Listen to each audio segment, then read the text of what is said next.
listening to Stories from Real Life, a podcast by engaging storytellers for engaged story listeners. Here's your host, author and journalist, Melvin E. Edwards.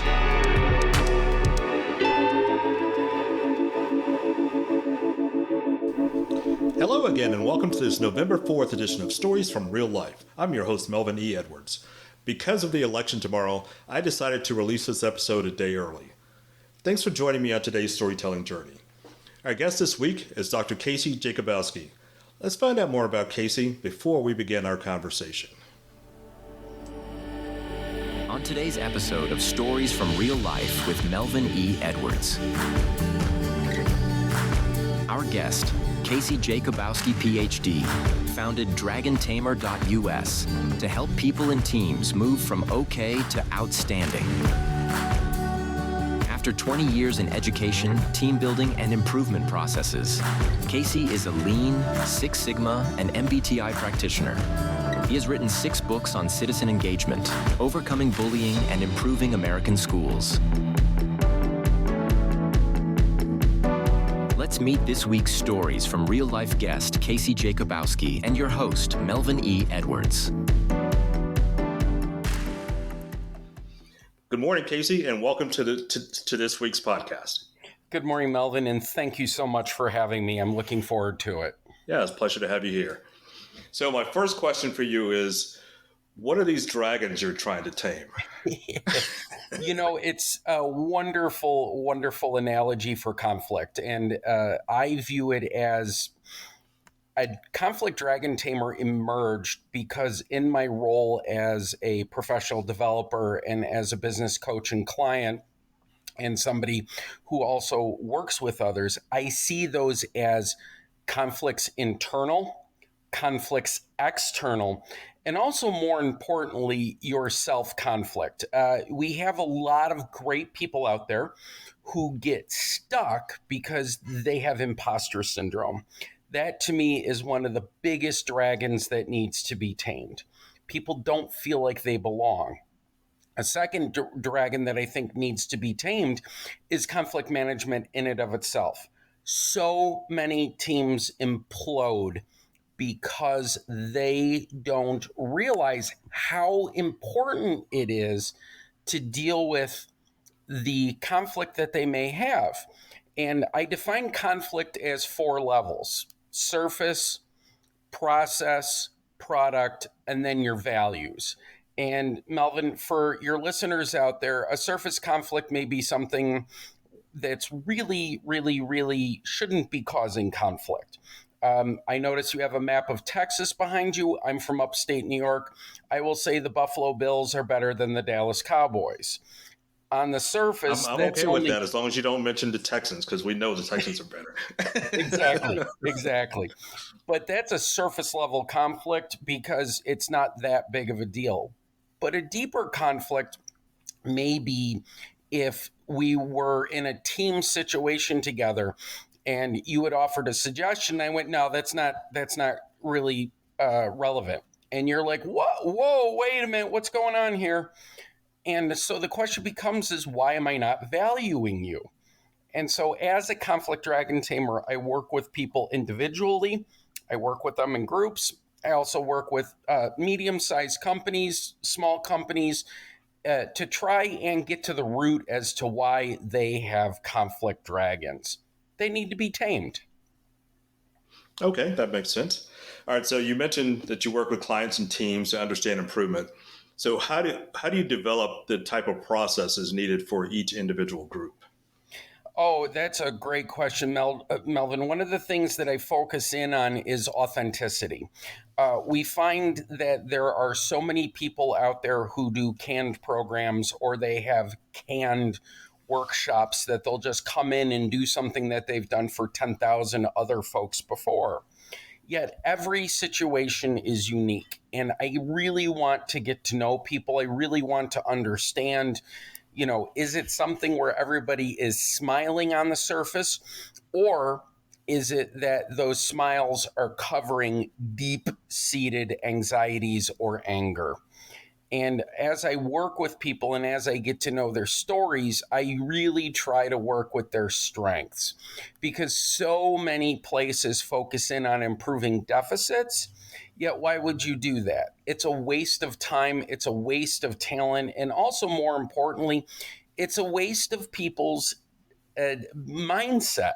Because if you're always constantly focusing in on deficits, you never get the opportunity to focus in on your strengths. One of the greatest moments I had was working with a rural church in the Eastern Shore of Maryland, who they were conflicting against their selves. The Sunday people, as they call them, so the pastoral care folks, really had problems with the business people, and vice versa, because the Sunday people wanted to do their pastoral care, but they didn't understand that in order to do that work, there needed to be a business backing. So let's go to Appalachia, they said. The business people are like, whoa, wait, time out. How are we going to do it? How are we going to raise money? And the answer was, well, we'll figure it out when we get there. And the business response was, we can't. We have to keep the lights on and the doors open. We need to have a plan. So what I did was I asked them, what are your goals? What are your processes? And more important, what do you believe in? And that question, what do you believe in, was such an eye opener. Because for the Monday through Friday business people, a lot of them were like, yep, this is a job. I go home. Whereas the Sunday people were like, I live and breathe this. This is my existence. This is my calling. This is my deep-seated nature. So for some folks on the team, it was a Monday through Friday, 9 to 5. For other folks, it was a living, breathing example of their lives. And to get that bridge to cross between the Monday through Friday folks and the Sunday folks took a little bit of time, took a lot of effort, but we had to find alignment in goals. Because if the Sunday folks didn't happen, then the Monday through Friday folks couldn't happen, and vice versa. You need to have an understanding of where the entire team is coming from, not just yourself. Okay. So you do a lot of work with teachers. Yes. And it's interesting that we have a former public school teacher right now on the national presidential ticket, which is, I don't believe has ever happened before. So what kind of advice do you offer to someone who might be interested in a teaching career? Oh, that's something that I'm so passionate about. I really think that as the author of 7 books about education, which are all available from my publishers and from places you find books from, I would say go in with your eyes open. We need teachers.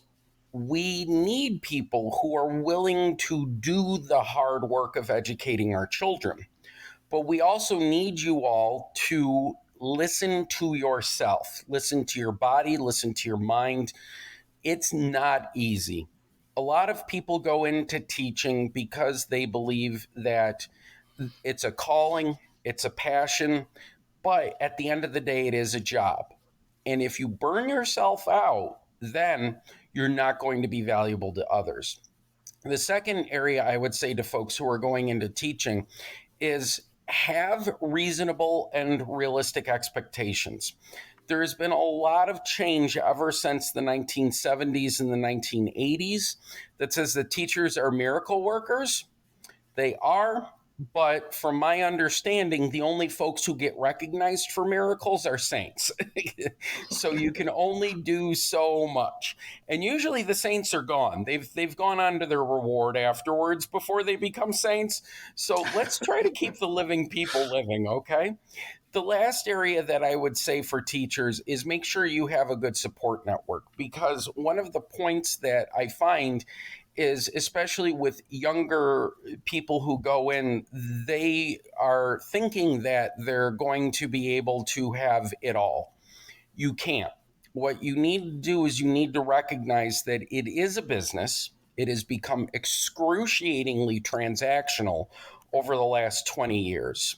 And what I mean by that is the schools are run like a business. You are an employee of the business. You have two goals that you have to meet: educate the children for state tests and do it in an efficient manner economically. Well, the two can't always work out, especially because we've seen since COVID. Whoa, the needs are just astronomical, Melvin. I also work with rural folks, especially. I've become an expert in rural education. I started life as a suburban kid going to a school not too far away from Buffalo Bills Stadium. And then I went on and I became a rural teacher. And what you do is you learn how to make do with what you have while also trying to provide the best possible education. And I want people to understand this about both rural and urban education. They're two sides of the same coin. They're what's called zones of sacrifice. A lot of times people don't want to recognize that in order to educate an urban child takes 30 to 40 times the amount of resources that the governments will allocate. It takes about that much to educate rural children too. Why is it that we allow suburban schools to offer 4 or 5 different foreign languages, but an urban district or a rural district can only offer one? That's not fair. Why should zip code determine your future in an urban area or in a rural area?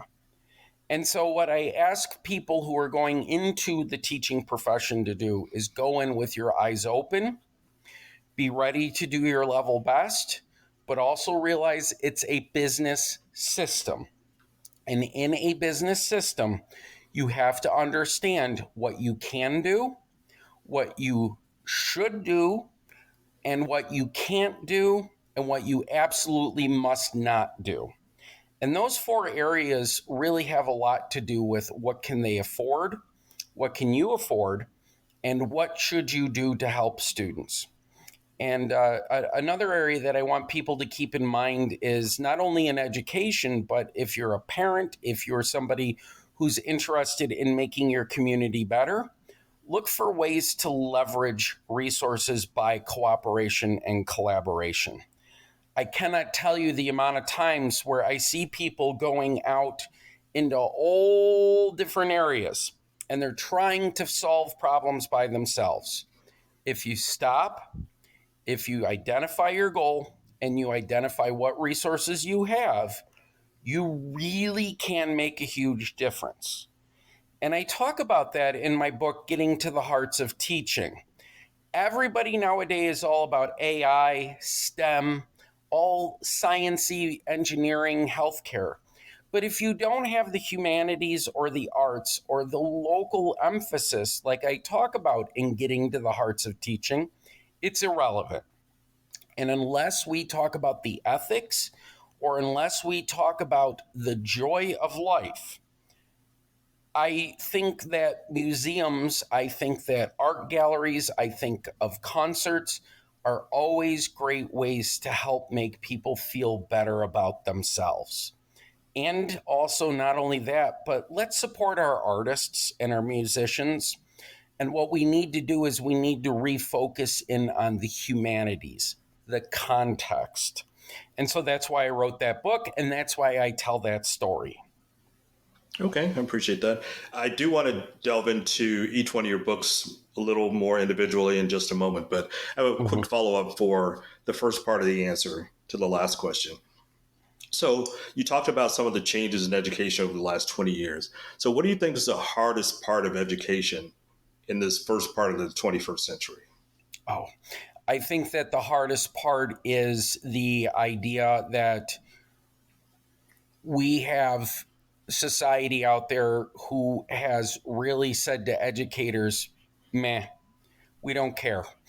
it was so interesting during COVID when we saw what teachers were trying to do online. Everybody was like, wow, thank a teacher, thank a teacher. And then about 2 months later, after the kids stayed home, they were like, go back to school. We need to get rid of them. I mean, we need them to go back to school, right? So part of it is this idea that people view educators as glorified babysitters, or they will have said things that I find terribly hurtful. If I would have known then what I know now, I necessarily wouldn't have expanded my family.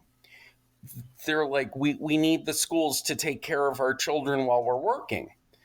My parents taught me something that was so profound, which was when you become a parent, it's not about you anymore, it's about the kids.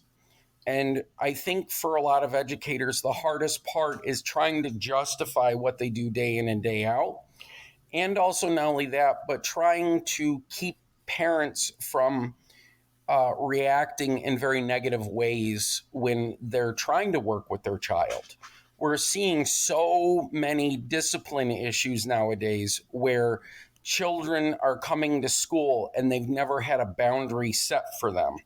Or we have children who are coming to school and the minute they don't like doing something, they take off or they create a scene or they have I can't describe it with any better way of saying, but a meltdown. These behaviors, these mental health, these socio-emotional issues are exhausting the field. And as currently a college professor working with students who are first-year students in college, a lot of them are facing mental health issues that are way above and beyond what I had to deal with 30 years ago. But in the K-12 world, it is becoming to the point where schools just don't have enough professionals in the area of counselors or social workers, and teachers are spending inordinate amount of times where they have to clear the classroom because a child is having a meltdown or multiple children are having meltdowns. We have to do something as a society to provide the resources to our schools. We need to increase our mental health capacity within the world, but we also need parents to be part of it. For the parents that have checked out, that's not good. You cannot ask others to babysit your children. I also am very actively involved in volunteer work with Scouts. One of the areas that I find in Scouts is that we are creating great opportunities for leadership development, for people to create awesome learning experiences. But we can't get parents to volunteer. We can't get parents to sign their children up. They're saying things like, oh, it's easier for me to send them to soccer. Oh, it's easier for me to send them to some other program. So what's happening is no slate on sports, because I know for many of your audience folks, they may be checking how the World Series is doing or the NBA season is starting. But one of the points is that sports should be a limit. It shouldn't be the be all and end all to your extracurriculars. You need to have your children willing to be good civic engaged citizens. Playing soccer's nice, but that's recreational. You need to have them be bought into their community so that then when they go to school, they realize that they are representing and that they have to be part of the solution and not part of the problem. That's a great answer, and actually sums up well why I was so passionate about my involvement as a baseball coach in the American Legion program, because it sort of combined those two elements. Obviously, it was a competitive sports league, but it's also very community oriented. And so we made part of our requirement to be on the team being involved in the community. You had to do something for somebody else. Mm-hmm. And I love that aspect of it. Mm-hmm. Mm-hmm. All right. So you talked about having written 7 books. And so I want to give you a chance to tell me a little bit about each book and what your motivation was for writing that book. Awesome, Melvin. Thank you. My first book is called Thinking About Teaching. And what I did was I reflected on how I worked in a teaching setting and how we can combine different aspects of different parts of working in a school to create different ideas for people. I reflect on the fact that we need different levels of support. And I came up with the analogy of coffee, tea, and hot chocolate as 3 levels of support. Coffee's really intense. You got to be there. Tea, not so intense, but you got to have that little kick. And then, of course, hot chocolate. Tea right here. Yeah, exactly. Yeah. And hot chocolate, the 3rd level, is that wraparound good feeling that, oh, this person is going to be okay because of hot chocolate. I then go on and I give examples of place-based opportunities. I talk about different and various examples of what happened in the political world when the previous elections have been up, and how people can also utilize some local combined examples of good, positive interaction with English, with science, with history, to really think about how they can also be inclusive.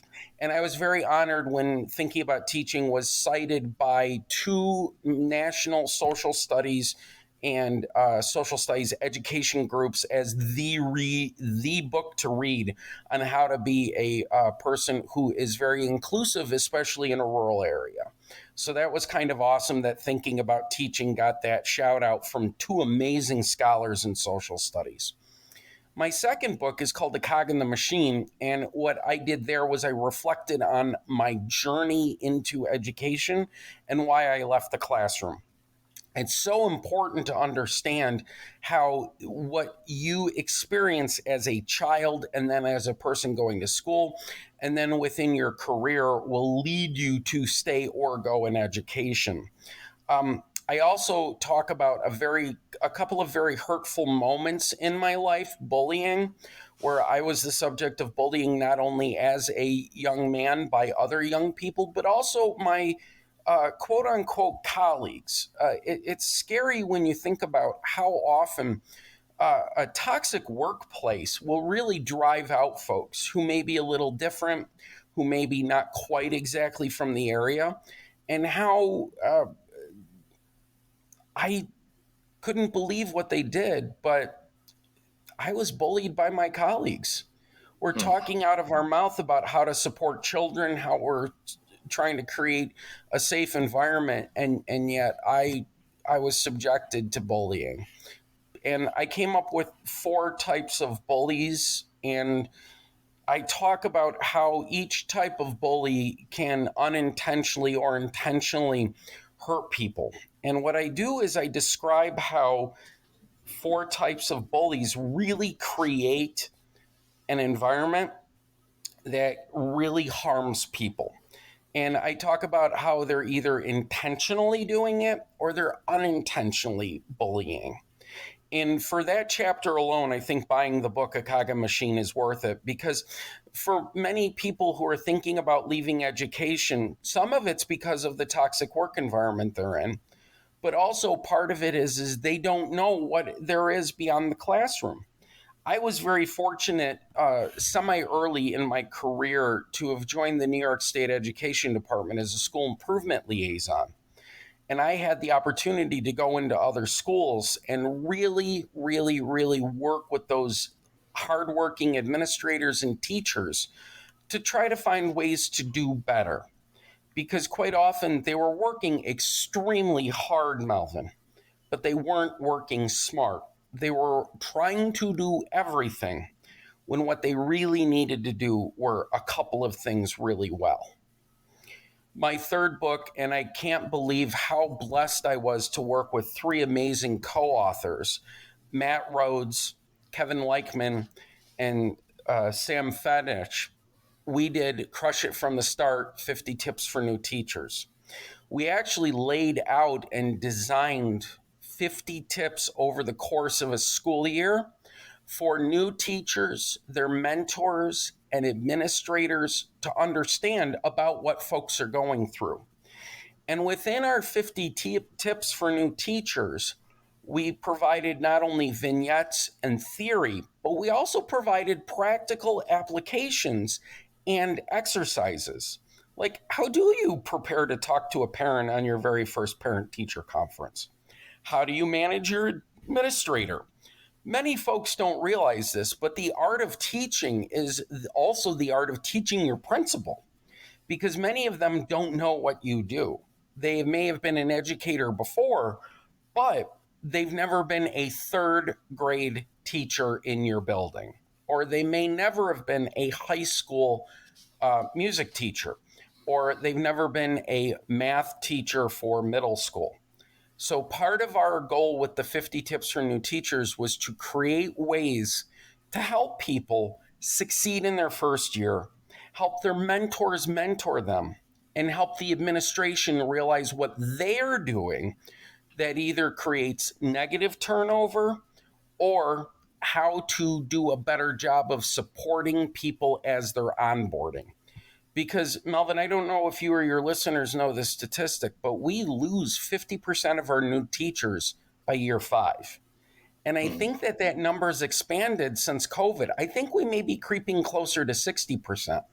Wow. If any industry had a 60% washout rate and didn't ask if you wanted fries with that, we don't have a good industry. That's the scary part. This is one of our fundamental industries, and yet we're losing so many people. I talked to you about my fourth book, Getting to the Hearts of Teaching, where I combine science and humanities and arts all together. That was because I thought there were so many more creative ways to teach your local areas or to reassert civics and humanities in this day and age. Getting to the Hearts of Teaching to me is my almost meditation on how society needs to go back and have good dining room conversations or kitchen tables around civics, around STEM. You know, we find a lot of people, they're not talking about everything. They're only talking about one area. And again, I mentioned this earlier, we have this fetish with STEM. And yet part of the problem is unless you place it in context, I don't know about you, but I really do hope Skynet doesn't come get us or the Matrix. I just, no, thank you. No, thank you. So my next book is called Treasures from Aunt Terry's Attic. It is a immigration story with a little bit of science fiction fantasy in it. It's based on my family's immigration story. It's a children's book for 4th through 7th grade. I did that because I wanted to honor my ancestors. I wanted to honor my relatives who had passed. And I wanted other, especially Polish American children and Ukrainian and Lithuanian and Slovak families to get an idea of what their ancestors faced when they came to America. And so what happens is my niece and my nephew are the stars of the story, along with my great aunt who's passed away. And they touch an object and it's taken back to when that object was created in the story and the scenario. Mm-hmm. And I think that it's also a battle against evil monsters that are trying to take away the magic of those artifacts. And so I'm just so happy to be able to have done that. I'm honored. Helena Kasisis is the illustrator on it. She's a Polish-American person. And I think it would make a great gift, especially if you have a babcia or a jaja, a grandma or a grandpa, and they're looking for a way to help their kids understand how these traditions happens. My last 2 books are very academic books. They're about rural education history, and they look at case studies of how the initial centralized schools were formed, and then how a state continues to pressure rural districts to consolidate, where they're talking about bigger and better. The first one is called Rural Education History, State Policy Meets Local Implementation. The second one is tentatively titled Minerva's Conflict in the Hills. It's going to come out hopefully in early 2025. It's written. It's just going through peer review right now. But one of the interesting points is that we have a lot of movement where urban schools are being told you're too big, you need to break into smaller schools. And yet we have rural schools being told you're too small, you got to become bigger schools. Well, that creates a problem, especially for children, because in those bigger urban schools, the constant changeover as they're breaking apart and reforming schools, it's very financially based. It's very monetarily based. And same thing with rural schools. If you have a rural district that is graduating 100% of its students, they're doing something right. If you have an urban school that's graduating 50% of their students, they're doing something wrong. And I think it all goes back to the fact that we need to, as a society, determine, do we want to have the best education system in the world? Do we want to triple and quadruple and 5 times down on education like Germany and Japan did after World War II? Do we want to be like other places throughout the world that are putting new universities and new colleges into play, whereas as we find out, about one college closes a week in the United States? We need to figure out what we're doing.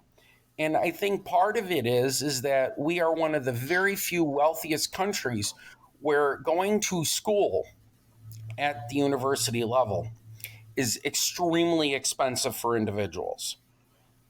If you go to other places that are part of the G20 or the G7 or the other economic places, I was fortunate enough I did not have to take out student loans because my parents scrimped and saved. And we had a little bit of a family tragedy where my younger brother passed away due to some medical malpractice. So I was able to go and get my degree without needing to worry about taking out loans. I see how other teachers are impacted by this. And, I would again trade my brother back in a second because I miss him so much. But it shouldn't take a tragedy or it shouldn't take a winning lottery ticket to earn a scholarship. It shouldn't be something where we tell children, yes, you too can go to school, but only if your mom and dad are very wealthy. Or you put yourself into debt for so long that you finally pay off your last student loan when you're in your 60s. Wow. Wow.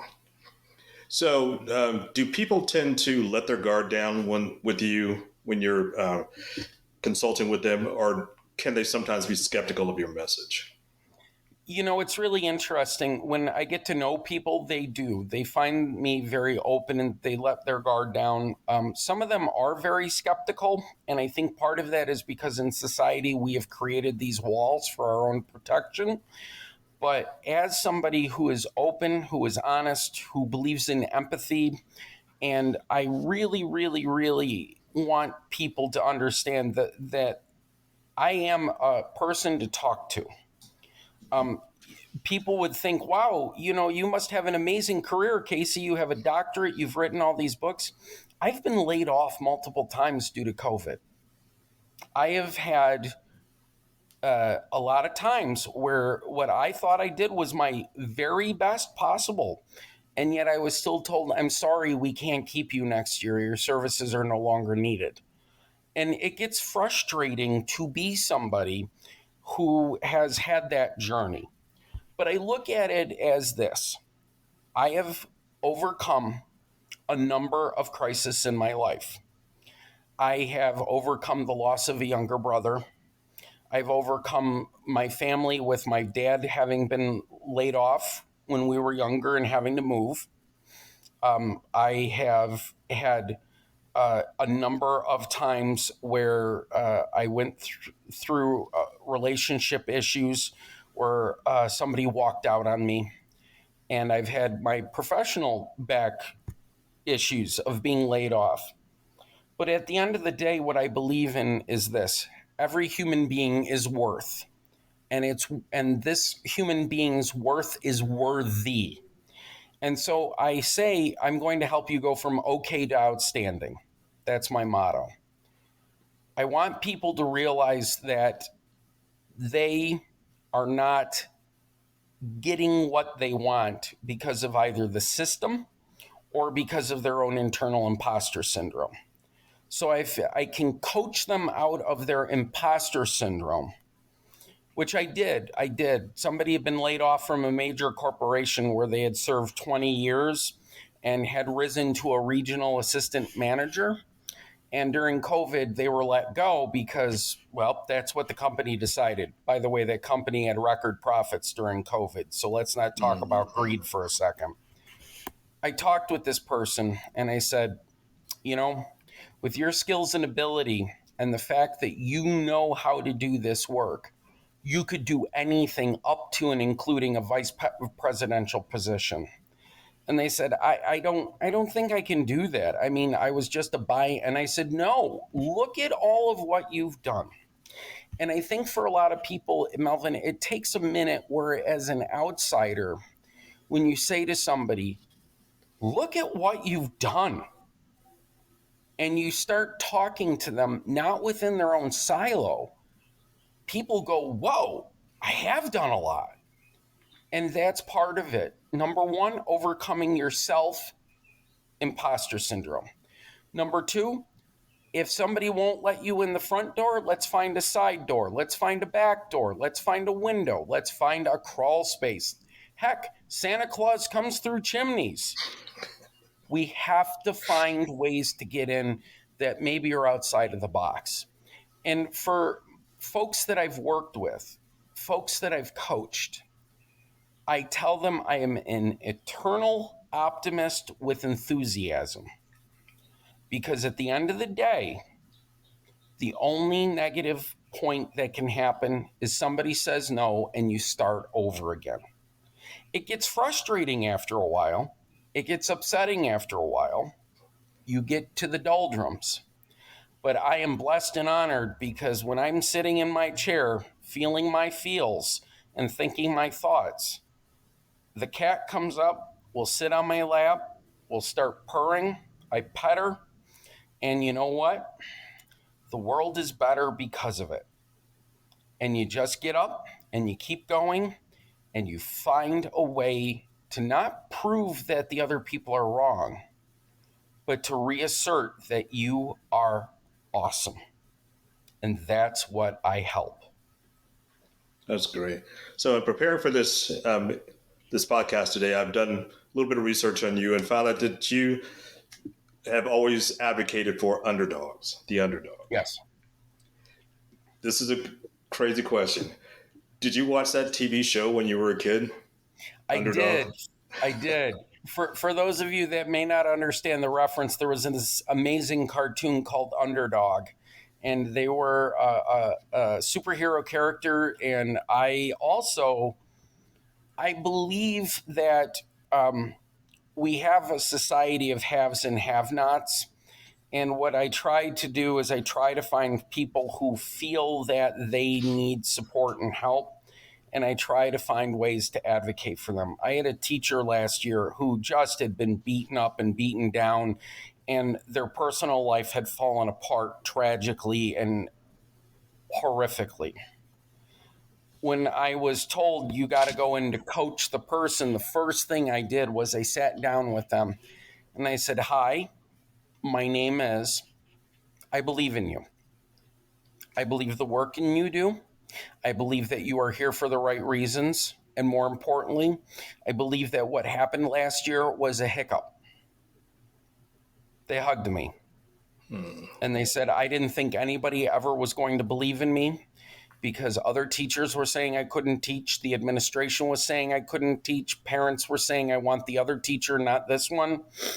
And at the end of the day, creative lessons, deep, deep caring for the children, phenomenal understanding of how to deal with emotional crisis from children. Exhausted, burned out, but at the end of the day, there was no reason to not give that underdog hope because they showed up day in and day out. They tried their level best, and more importantly, they cared deeply for the children. I had another teacher, phenomenal individual.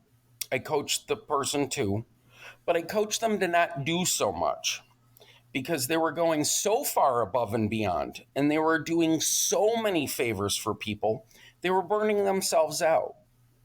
And one of the aspects that I said to this person was, you have to give only enough that you do what's best for you.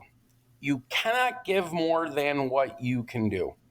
If you are burning a candle on three ends, you will snap in the middle and you will consume yourself.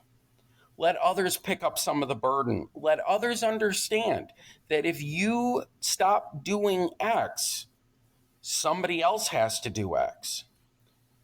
And what they did was they also, because they had a son, they were a single mother because of a terrible tragedy.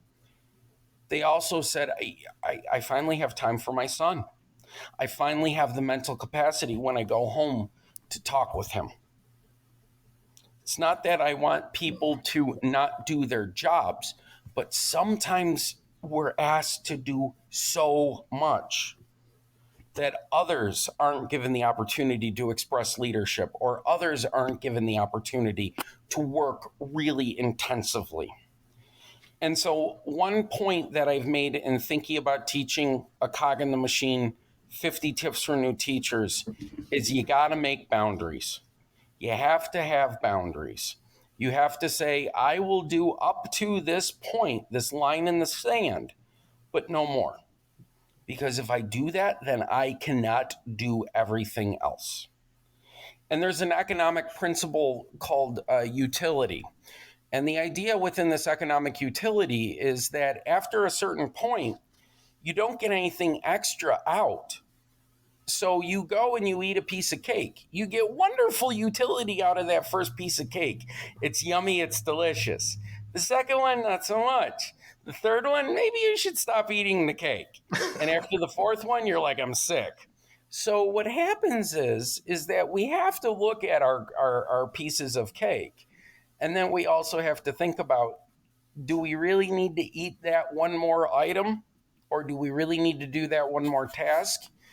Often I say, nope, stop, look at what you are doing, look at your core responsibilities. If you don't do this other thing, will it get done? And if the answer is, oh no, it won't get done, then somebody else needs to pick up a piece of it. But if somebody else will pick it up entirely, that's good, because that's evolution, that's evolving. And I also coach people on how to be leaders. And the first aspect of a leader is you have empowered your people to leave because they have the skills and the ability, but they don't want to leave because they find you to be a person that supports their growth. A leader does not tell people what to do. A leader models the way and supports. That's what we need to get back to in American society. We need more models of leadership. We need less telling and more leadership modeling. Well, believe it or not, I actually have a follow-up on the Underdog TV show. Okay. So if you remember, the antagonist for Underdog was a character called Overcat. I don't know if you remember that.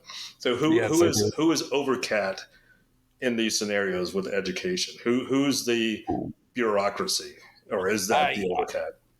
I love it. I think in a lot of ways, it is the absolute theft of wealth by the wealthy. And I shouldn't say wealth. Let me rephrase that. Resources. It is the theft of resources by large companies, by very wealthy individuals who don't want to share. You know, we have people out there who are, if you look at the taxation rates from post-World War II, they were massive. People were told, this is the way it's going to work. And they willingly complied. And they were happy and they were wealthy. And you had great examples of very, very, very high living ability for folks who were working. And then somewhere in the 70s and the 80s, this changed. And the idea of trickle down economics actually became no puddle economics. There was no trickle. And what we see is we see people in the US become, especially in education, farther and farther behind the eight ball. Starting salaries for teachers in upstate New York with a bachelor's degree are still in the $38,000 range. Wow. Exactly, right? Some folks with a master's degree, $41,000. And people would say out there, whoa, you only work for 10 months. Oh, no. I know a lot of folks that have to get a second job over the summer because they can't afford rent anymore. Until and many of them took student loans out. So between the student loans, the cars, the apartments, and everything else, and the fact that many teachers are spending thousands of dollars out of their own pockets for classroom materials, it's unsustainable. I have a theory. It's called the relationship theory of education support, where for a lot of folks who go into education, they're almost forced to be in a long-term relationship or a marriage in order to survive. Because, for instance, one of the teachers we have, she married an engineer, and he is constantly buying stuff for her classroom. We have another person who is married to a farmer. He's constantly growing food to not only sell on the market, but he also has a vegetable garden that she brings in so that her kids can take baskets of food home because they're so poor. This is not what a first world country should look like. This is not. We have children who we have educators who are literally going out and buying clothing to help support their children because they need it. They don't have children of their own, but they're using their salaries to buy other people's children's stuff. And I think for us, the cat are the wealth hoarders, but they're also the government bureaucrats who say, well, you got to do this. Why? Why do we got to do that? Well, we need to hold you accountable. I tell you, if there are teachers coming to work who aren't doing their job, it's not because they need to be held accountable. It's because they're burnt out. Nobody gets in this profession to screw up a kid's day. Nobody gets into this profession to not do their best. Having taught education methods courses at colleges, I'll tell you, they are some of the hardest working students I have ever met in my life. They're working in the day teaching, they're taking graduate classes in the evening, and they're producing. So nobody gets into this profession to mail it in. But, after you see year after year after year, and your psyche becomes damaged and you become emotionally injured by this constant machine, no wonder why folks are having a tough time getting up in the morning, or no wonder why folks are going in and they just can't deal with it. Because one point is there is a song called In the Living Years where they talk about every generation blames the one before. And yet what we are seeing is the generations that are coming after us are in desperate need, and there isn't really society backing up because people in writ large are exhausted. I saw the statistic and I can't remember it, but it was astronomical, the number of people needing to work a second and a third job. And this idea of side hustling, right? When did this happen? When did it happen? It happened when the economy changed. And when companies decided that they wanted to not just maximize profit, but squeeze every moment they could. And now with artificial intelligence, what I'm hearing is many of the professions will be gone. But I'll tell you something. I cannot get artificial intelligence to correctly cite research. how it just basically plugging numbers in and plugging words in, and it's a formula. It's a formula and it doesn't work. So how can I expect artificial intelligence to do more than that? Or how can I expect artificial intelligence to create something when in reality it's stealing from work that is already out there uncredited? And that's what AI is. ChatGPT steals what's on the internet. It steals people's work without citing it. And every time we move towards saying artificial intelligence is the best thing in the world, I am reminded of what Socrates said about his students who refuse to memorize. They're wasteful. Or what happened in the 1830s when pencil and paper were introduced to schools. And they said, oh, the students will become lazy and won't actually learn because they'll rely upon this pencil and paper to write things down. Wow. Yes, tools are good, but it's the person that utilizes the tool. That's what we've got to develop. And again, like I mentioned before, after World War II, Germany and Japan, which were two of the greatest economies in the world, spent astronomical amount of money on educating their citizens. They value educators.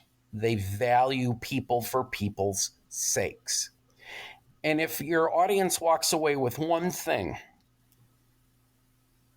you have the power as a citizen to change the government by voting. I don't care how you vote, because I'm going to disagree with at least half of you on your vote.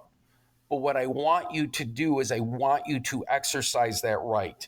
And I want you to get involved. I want you to say, you know what? I don't like this. I don't understand something. Explain it to me. Or I understand it. I question your decision. Because here's the point, folks, as citizens, right? You can get elected to that school board. You can run for local village office or town council. You can be part of the planning board. All it takes is for you to step up and say, you know what, I'm going to give up a little bit of my time. And I'm going to use what expertise I have. And I'm going to go forth. And I'm going to say, I want my community to be better. That's what we need people to do. Oh, okay. So I only have a couple questions left as we start to wind down this conversation. So I'm curious, you've been an adjunct professor at several New York colleges over the years. So tell me about the New York Delta chapter of the Sigma Phi Epsilon fraternity's University Partner of the Year Award that you... Oh, yes. I was so honored. So when I was at Rensselaer Polytechnical Institute, there was a group of students who were part of this fraternity. And I had been a member of Alpha Phi Omega after I earned my Eagle Scout. And they had asked if I could come in and give them a talk about some area of effort. And that was, how do you plan a better service project? How do you plan community service? And I went, I can do this. So I just kept saying yes to these young men as they asked me to come in. And after a while, after a few years, they said, hey, Casey, by the way, you've given us 2 very solid years of awesomeness, and we'd like to give you this award. And I was like, oh, okay. Come to find out, it was a major national award. And I was very honored because all I did was what I thought should be done, which is to share my knowledge. And they were just so excited. And I got to tell you, I'm still to this day, and it's almost been 10 years, I am still tickled pink that my brothers, because they inducted me as an honorary brother, did this effort for this award. You know, I have to say it came out of the blue. I had no idea. I just thought I was doing what any good person would do, which is they asked for help and I gave the help. So that was kind of awesome. That is awesome. I don't know what the degrees of awesomeness are, but this must be like top level of awesomeness. That's yeah, cool. It ranks right up there. I mean, you know, it's one of the top 5 memories of my life. That's incredible. All right, so last question I've got for you. how can my listeners reach you if they want to work with you or have questions for you? And how can they buy your books? How can they get those? Well, let's start with the easy one. Buying my books, either go to Amazon, go to Barnes & Noble's website, or go to the publishers, EduMatch or School Rubric, or Bloomsbury Lexington series. They're all there. I highly recommend that if they want to reach me, I am on Twitter at KCJ_EDU. I also am on LinkedIn, Casey Jacobowski. I have an Instagram page, CTJ Solutions. I have a Facebook page, CTJ Solutions, DragonTamer.us website. There's a lot of places. They can email me. I usually pop up if they just do a Google search for DragonTamer.us.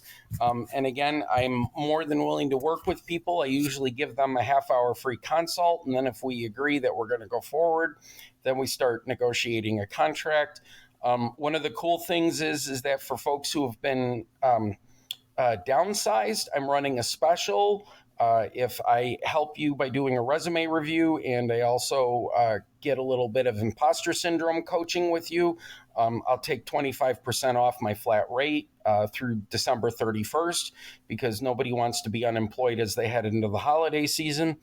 And what's really cool, Melvin, is that I appear at occasional conferences. I'm going to be the keynote speaker at the Oneonta Catskill Regional Teacher Center. I would be honored if I could do a TEDx talk. I really would.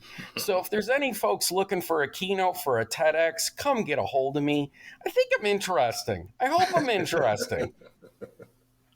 You are very interesting. It's been great having you as a guest today. Thank you, Melvin. I am honored to appear on your podcast. You are one of the best ranked podcasts and most entertaining, with some interesting people. I appreciate that. Thank you. So our guest today has been author and professor, Dr. Casey Jacobowski. So Dr. J, as we'll call you, thanks so much for joining me today. I've appreciate this conversation. Thank you, Melvin. My honor and privilege. So if you're new here, please subscribe and follow this podcast so you never miss an episode, and please share it with a friend. I'd greatly appreciate that. That's it for this week's episode of Stories from Real Life. Join us again next time for another great storytelling journey. Until then, don't forget to shine your light wherever you go. That was Stories from Real Life. Join us again next week for another great storytelling journey. See you next time.